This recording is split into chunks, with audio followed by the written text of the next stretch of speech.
Farah scored 42 points during a recent basketball game. She made only 2-point shots and 3-point shots. In total, Farah made 19 shots.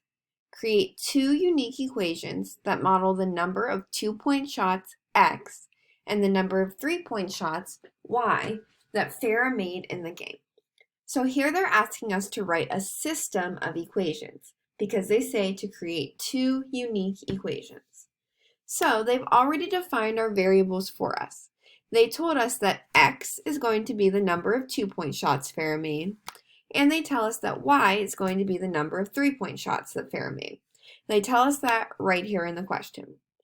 Now we need to write two equations. So one equation is going to be on the total number of points that she scored, and one equation is going to be on the total number of shots that she made. So first we'll do the points. So x represents the number of 2-point shots. For each 2-point shots that she makes, she gets 2 points. So we know that we're going to have a 2x. Then she also makes 3-point shots. So we need a plus sign because she can also have 3-point shots. And for each 3-point shot she makes, which is y, she gets 3 points. So 2x plus 3y is equal to 42 because 42 is the total number of points that she gets.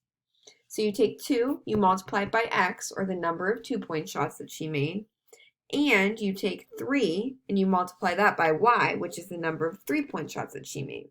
When you add that together, it equals 42 because Farah scored 42 points in the game. Now we also know that she made 19 total shots. So if x is the number of 2-point shots she made and y is the number of 3-point shots she made, when we add those together, it has to equal 19. So the second equation in our system would be x plus y equals 19. The number of 2-point shots plus the number of 3-point shots equals 19. She made 19 total shots and she scored 42 total points.